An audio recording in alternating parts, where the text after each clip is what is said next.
Hello, everybody, and welcome to the channel. What we've got here is a full transcript of the Marathon Dev Q&A, which took place in the Creator Discord server. So we've got Joe Ziegler, the game director, and a bunch of other high-level developers here. They were asked questions, they answered the questions, and we've actually got a transcript here. So this is taken from Destin Legari over on Twitter. I think I've pronounced that right. If I haven't, then I do apologize. There'll be links to all of this in the video description below.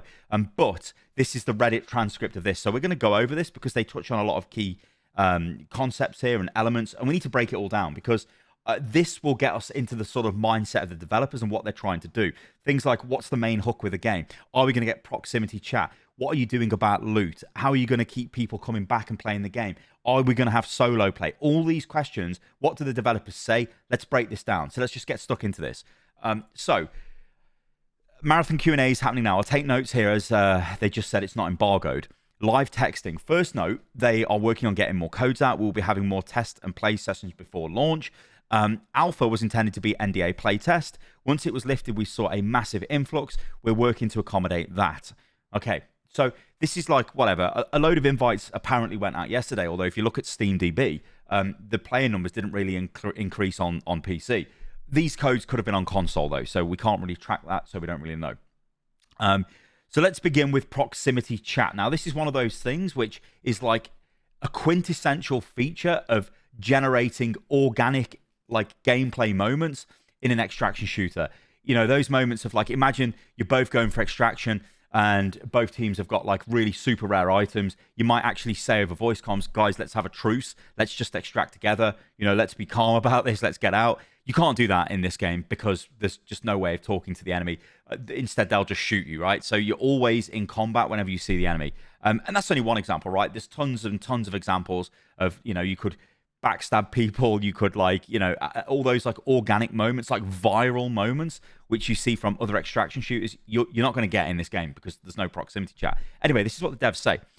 We probably can't solve proximity chat for launch. This is Joe Ziegler, the game director.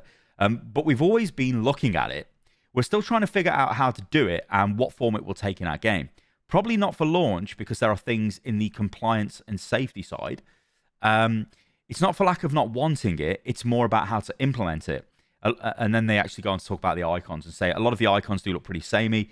They say they're working on it and we'll take a second crack at them. And then Wit says claymores are a temp asset. It's a box that says tool on it. I mean, that's not intended. Okay, so I think what's interesting here is this, the idea of the compliance side. It might be if you've got like unregulated voice comms, then it does something to the age rating of the game, which might impact their marketing and that kind of stuff. Things like we literally don't give a shit about, but like would affect the game's development in some way. Yeah, this is just a bunch of, we don't hate it. We're thinking about it. We might do it, but it's not for launch. So maybe this comes down the line. But again, to me, if I was the game director, I'd be like, guys, we absolutely need this in the game for launch because this is going to create all of those like insane organic moments that we've seen in other extraction shooters, and we need that in our game. So massive missed opportunity here, to be honest. But hey, they're working on it. Okay, what will get players to stay? What's the hook? And this is a question, I think, from the Reddit post. So from Rise of Bacon. I do love a bit of bacon. Anyway, and so does Olive. She's down there. She likes bacon. Ziegler says, runner-based group play is something we've built a lot around, like their res mechanics. I guess that's mechanic, whatever. Like their res, etc. I think it means mechanics. He mentioned a lot of the 2v3s, etc. So it's a lot of PvP focus. And we've seen some success with the more action-focused model of combat. We're seeing a lot of interesting brawls inside the game. Typically, we see a lot of people sitting in a bush or something in extraction shooters, which we're trying to get a balance where the genre has had a lot of bristly elements to it, like mechanic complexity. We're trying to make that more approachable without losing depth. Our goal is to have depth with spikes of action, and we have more of a sci-fi cyborg fantasy inside the extraction shooter space. So that's like the goal, which I don't think anyone's going to disagree that they haven't hit that goal, because it definitely is. And then a note that says, if I don't quote it, I'm doing my best to paraphrase. And then Ziegler mentioned tactical action brawling inside of the game. Okay, so this is like, we can go into a massive debate about solos and why you need solos in this game. But the game is built to be in a group of 3, and everything is built around this. I mean, I touched on this in a video I made the other day when I was trying to be like brutally honest about the game, but it's like when you look at time to kill and you look at playing together in a team, the game is built for 3 people. If you're on your own and then you're trying to attack a group of 3, you might be able to chip the shields off somebody or knock one of the players, but it's probably going to be able to get out of danger and then probably get rezzed. Even if you completely kill them, there's still 2 other players you've got to deal with, and it's an issue. It isn't a case of like you can go bang, bang, bang, headshot, headshot, headshot, and kill all 3. That's not the case in this game. Shields are very powerful, and you're just not going to be able to do that. It's like, so the game is built around playing as a hero in a group of 3. There is also other issues as well. When you look at the runners themselves, Void is the only one which is viable as a solo like mission. The fact you can even go in as solo, I think, is probably a compromise they've made. But you're going to want to play Void, right? Because you need to be invisible. Like if you're getting attacked by 3 people, you've got to go invisible and run away. It's the only way to survive. The other runners just are not great when playing solo. So it does force you to play Void, and you might not like Void, which is another issue. So yeah, this is like, I mean, there's not really any answer here to what the hook is. They're basically saying, we've got action, we want to create action moments, we want to make it more simplistic compared to other extraction shooters, and you're in a team of 3. That's not really a hook. It's weird. Actually, you guys let me know in the comments below, what do you think the hook should be in this game, and what should they be working towards? It'd be interesting to see what you say. Okay, so they go on to say, are there any plans to push players together more, overlapping exfils, etc.? Ziegler says, we're definitely talking about making some of the events louder inside of the game. That naturally pulls players with more call to action. Events happen often enough that they don't feel like call to actions right now. We're not like a BR where we're forcing everyone to fight until one comes out alive. We definitely want to make it more easy to find a fight when you're looking for one, or that they're more over the stuff that you want. We'll carry on with this because it looks like we're still on the same topic. So are there any plans to push players together more, overlapping exfils? Ziegler says, we're definitely talking about making some of the events louder inside of the game. That naturally pulls more players together. Is this the same? Okay, that's the same. Hang on. Yeah, I think it's double, but that's fine. We expect some. Okay, so hang on. There's a bit of different info. Ziegler said that currently the number of players we have per map is feeling good. The average 1 PvP engagement per map. Okay. We do expect some maps to have a lot more pressure for players to engage, and some less, obviously. There is no intent on our side for there to be no PvP engagement between players. We're contextualizing everything in a world where there could be PvP. We're definitely thinking of ways to expand our communication in the future.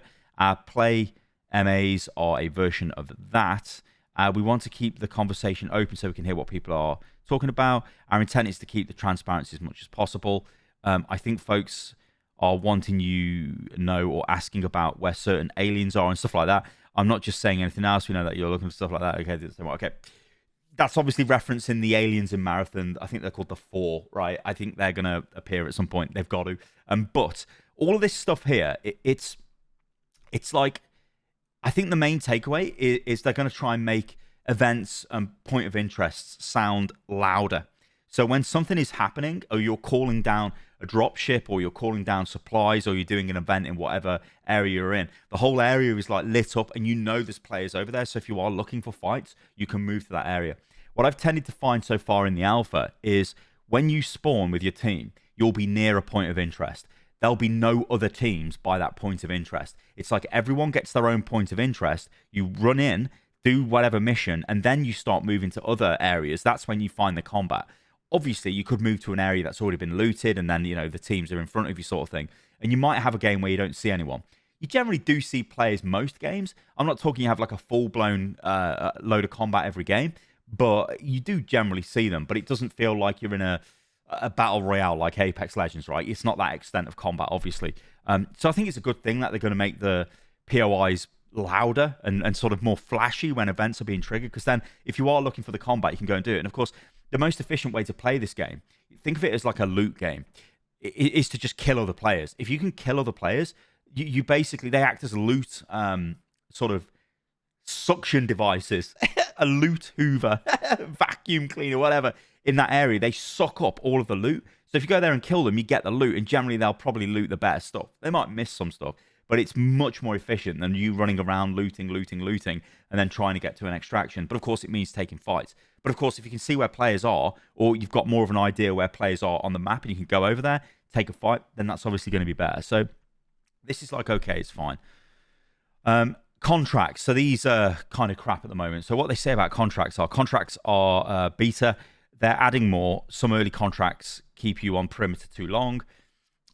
Rewards aren't obvious enough. Now, I think this is in reference to when you complete a contract, you get a reward. You can click on the button and you get a reward, and then it goes into your inventory.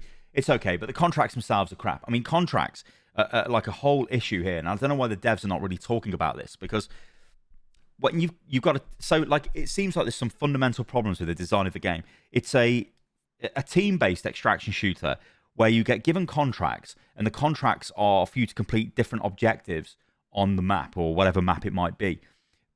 But you will all have different contracts. There will all be different things. If you need to go to South Relay to do a contract, but your team are at North Relay, or want to go to North Relay, then it's like you've got to run the map. It's like you might just run off and do that yourself, at which point you become split, and it completely, like, the whole point of being in a team is absolutely pointless. So the contracts at the moment, they completely incentivize the wrong things. They almost force you to not play together as a team. I think there are things they could do. They could maybe show you what the contracts are that your teammates have got. There might be a way of communicating what contracts you've got, maybe with a ping or whatever. I don't know. But again, it just depends on your team wanting to actually work together, which I think is a big issue, right? Again, like, you can push this further out. Imagine if you've got like a really shit hot loadout. I recently lost a purple shield, which is super rare, right? Which was kind of annoying. But I had a really good loadout, right?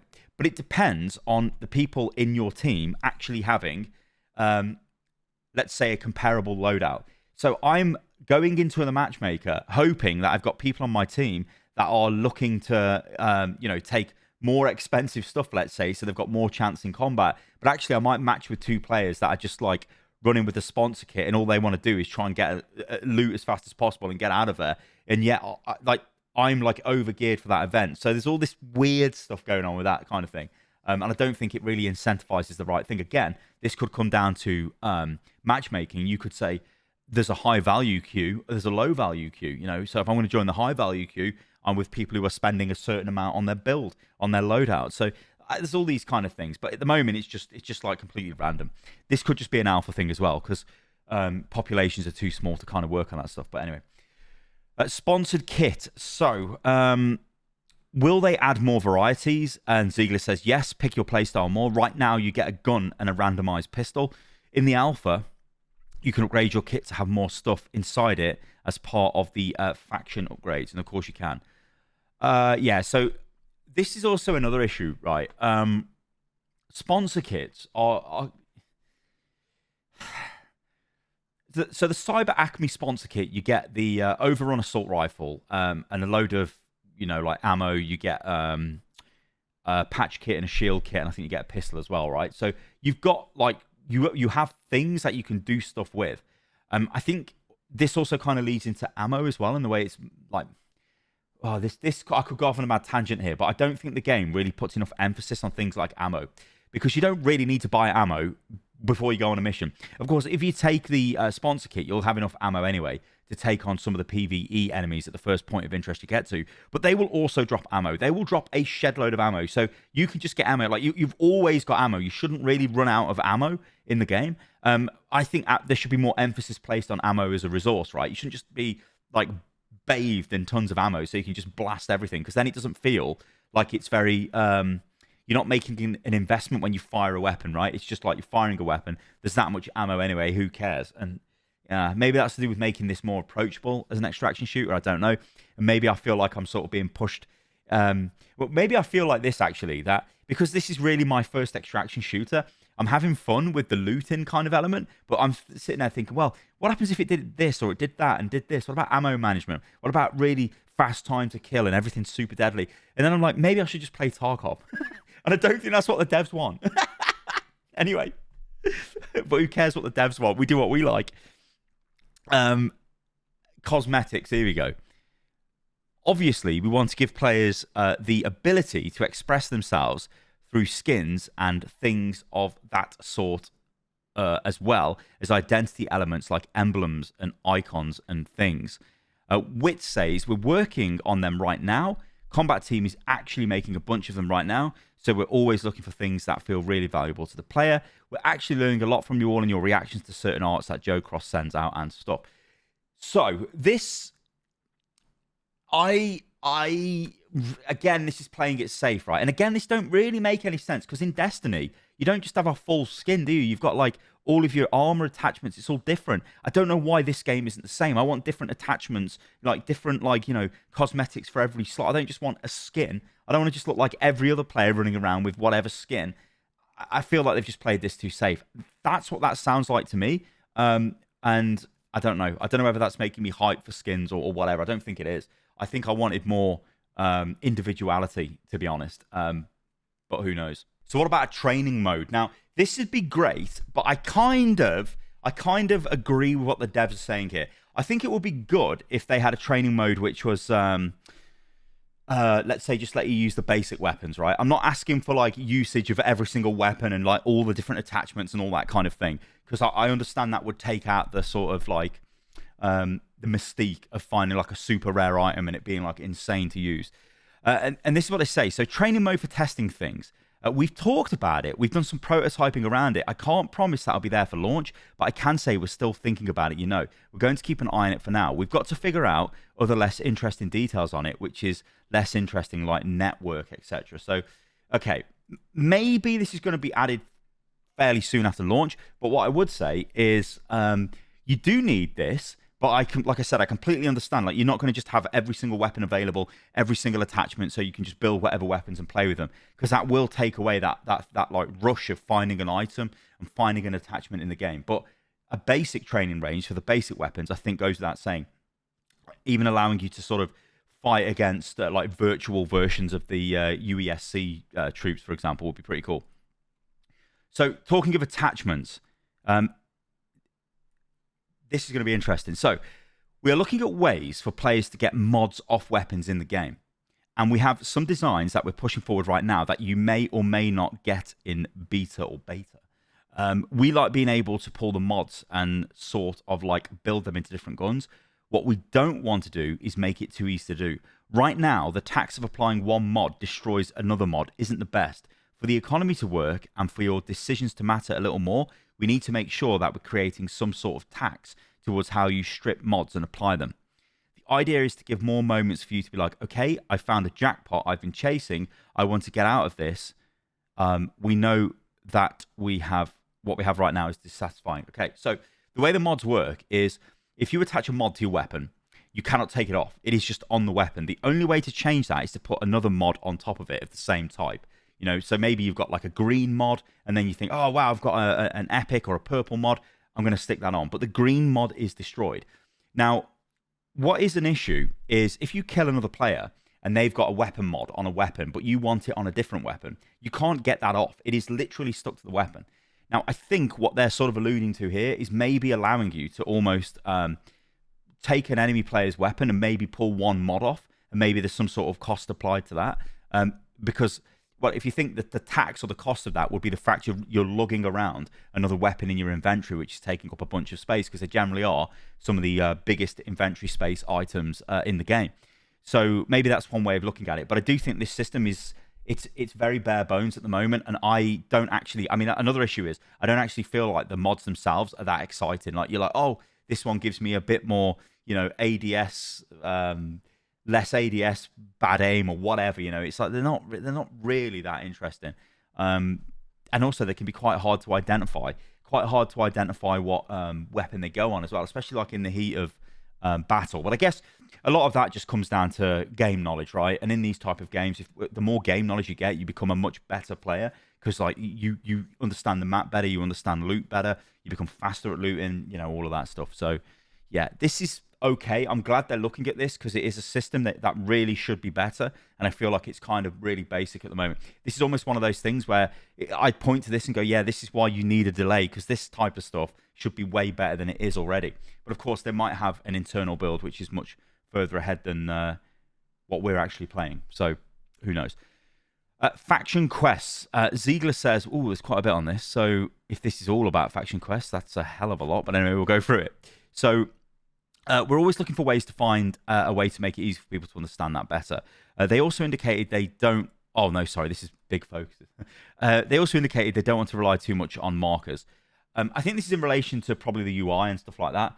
So yeah, it should be obscure. Like if you get quests, it should be you need to do a certain thing, but we're not entirely sure where that is, and you've got to go over there and do it in whatever facility, using whatever terminal, doing whatever thing. I think that's cool. I don't just want to run around with waypoints like go here, go there, go here, go there. That'd be crap. I understand that they work in some, and they are in the game in some ways, but like especially when you do the terminal point of interest, where you click on the main terminal and then it shows you where the other terminals are, and you can sort of make go towards them. That's the UI telling you where to go. So in some cases it kind of works, but yeah, you can't just have a UI marker for everything. That would be terrible. So I am kind of glad that was said. So this is I guess the big focus is right now. So time to kill. This is interesting. Skill expression, floor versus ceiling for weapons. Increase that per gun. Recoil time until scoped, etc. 1v1s and 1v2s. Cost of being shot at is being looked at. They're experimenting with flinch, etc. So I'm going to imagine this is like when you're scoped in, getting hit, and there's like a penalty for that. Fine. Durability considerations. Maybe if you have a purple shield, you're not as fast. Okay, so this is an interesting. This is interesting, right? Because so the purple shield is a rare item, and it gives you 4 shield blocks effectively. So you're a lot more tankier than someone with just like 1 shield or 2, obviously. The way this game works at the moment is if you're both firing at each other, you're probably going to hit most of the shots because of the aim, magnetism, and whatever. You got more shields, so you win, right? You just win. And there should be a penalty for that. And they're saying that penalty could be you move slower. Now, I've got a big reservation with this because you move slow as anything in this game anyway. In combat, you're using your abilities and you're not slow. But the moment-to-moment gameplay, the moving around, the looting, feeling slow, even slower, I think would be terrible. So I'm not sure about this. This is weird. There must be another way of doing this. Maybe you're easier to spot because you've got like a big purple glow or something. I don't know. Like I'm not a game designer, but like this to me, I'm a little bit alarmed that that would be the first thing they would say. Like, yeah, you've got big shields, so you move slower. I'm not a fan of that because I think the game's slow anyway, especially out of combat. And when you're in combat, the abilities negate any kind of slowness anyway. Stopping power. Sniper maybe knocks you out of sprint or you get slowed down when shot. Don't agree with that. That would be terrible. How is matchmaking being handled? They're still gathering information on it right now. They're focused on separating newer players from more experienced players in the session, which does make sense. Heat management. Because the thing with this is, right, if you know what you're doing, you are just way more effective. Like if you know whereabouts loot's going to spawn, if you know how to do certain events, if you know places to like attack enemy players, set up ambushes, you're just going to be better, right? Way better than players that might have insane aim or mechanics but don't know the map. Like the game knowledge is a big thing in this game. It's the same for hero shooters as well. So I think you can see there's a little bit of like crossover if you say this is a hero extraction shooter, which it basically is. A team-based at that as well. So heat management. Okay, this should be interesting. Are there plans to have heat be impacted by the weather, or if you're hiding in a pond, etc.? Ziegler says it does right now. When it's raining, for example, you actually get lower heat consumption. Well, I didn't know that. That's actually kind of cool. So that's cool. This must have been when creators were asking questions. So a player market question. Are there plans for one, like an auction house? It feels punishing to go up against 3 blues when you have white shields. Ziegler says, I don't think player market is a solution. Some of the time to kill changes and balancing we're looking at is to make sure that you're not going to feel completely hopeless. And if you're going to encounter people with better gear. Okay. Another is that I don't think we've nailed fully the way upgrades in our black market works super well right now. I'm doing my best to type well, but I'm not an accurate fast typer. Graphics outside don't look great. I want to tell people what's going on with that. Okay, fair enough. They don't look great. Inside, they do. Ziegler says, a lot of the things you see we're still iterating on. The favorite word of every game developer is iteration, especially for our exteriors. We're looking at additional iterations on our lighting model. We're going to be iterating a lot through those visuals. It's not just the characters as well. We're evaluating things like material, glass, characters, etc. We're having meetings on the characters twice a week at this point. Yeah, I mean, they always go on about lighting as if lighting is going to make some absolutely huge difference. What I will say about the exteriors is I don't like the fact you can't see very far. Like, there seems to be a lot of, like, fog at range. Like, so you're like, what? I don't even know what's going on over there. It's dead foggy. Who knows what's happening? So, like, reduce the fog and all that crap and make things a bit brighter outside. It'd be probably pretty good. Maybe you can do that with lighting. I don't know. Anyway, it's not just the characters as well. We're evaluating things like materials, glass, la la la la. Low player versus high player or high level player issues. Okay. So Ziegler says we want to raise the floor a little bit over the course of the season, so it's easier to acquire some of the things that keep you a little bit more on par. So he elaborates that gear should be easy to find later in the season, so you have a fighting chance. Okay. So if we're going through the season and we're getting like a bunch of unlocks and we've got better items in our vault, there is going to be some sort of fast catch-up mechanic for other players that maybe don't play throughout the season or the early season. If they come later in the season, they will be able to catch up. I think that makes sense because you don't want the game to be wildly imbalanced because people are playing it more. They've got better gear and you've just got literally no chance. We want to make sure that the systems aren't abusable. Like if you're new, you won't get pulled down to their tier. He will get pulled up to the high level tier. Yeah, fair enough. What do you say about not having enough time between now and... Oh, okay, this could be a hot question. Between now and the September release date, how old is this build? The build is a month behind, 2 months behind, actually. What I will say in general is development is not as linear as you might think. What you think takes a lot of time to do typically is not what takes a lot of time to do. There's a lot of iteration and a lot of feature iteration we could do in 6 months. Okay. So this is like, again, it's kind of ambiguous. It's like, oh, no, we've got enough time. We can do what we like. So we're going to have to wait and see. I mean, they would never say in just some random content creator Q&A, oh, yeah, by the way, we're going to delay the game for 6 months. That's never going to happen. So whatever, we'll see. This player wants suppressors. And Witch says, yeah, we want to do it. There's two things we're trying to figure out. Removal of audio, it can just be straight up a buff. Yeah. Also, the audio is not that great in the game anyway for players running around because you don't even hear them and it's like, what the hell? There's somebody over there. How do you have a scalable answer? We're trying to find an additional reason to put suppressors on the guns outside of just the audio aspect of it. HUD manipulation was suggested. There are certain weapons that are designed with almost with them in mind right now that you're playing with. So yeah, suppressors are coming at some point, which could be quite good. Again, this could work for solo play, but if they don't need to play solo, why would they put these in? I don't know. It's interesting, right? Obviously, you can still use them in a group, but footsteps are too quiet. Yeah, they definitely are. Will you improve it? There's a lot of things that we're tracking, especially when it comes to audio. Running is probably a little too low. How much sound should you make when you are crouched, for example? Those are all the things we are going to be tweaking and tuning. So yeah, it's too quiet. Surfaces should be loud when it's supposed to be loud. Grass should be thumpy. We don't have that content in now. We're going to tune up water, puddles, catwalks that are grated to make more noise, and different floors and stuff to feel soft. That's good, actually. Really like that. It's kind of like what Battlefield does. I like that. Do it. There's some evil things that we're doing that even on the dev team, we're asking, is this too evil in relation to audio? Okay. Okay, cool. Can't find items like blue rubber. Yeah. So blue rubber is needed for the second inventory space vault upgrade from Cryacme. And I think like you get it from station, right? If memory serves. And there's another point of interest you can get it from, but there only seems to be like one or two on the floor. The rest is like in hidden lock containers. So let's see what they say. We're looking at material conversions. Like, can I downgrade a material into another material or upgrade other materials to a material?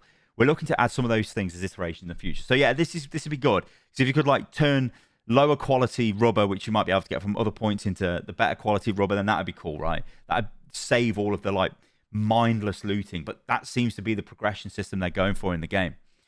An end game question: what are the best guns for you in the studio? Zealous says we've always expected snipers to be really strong.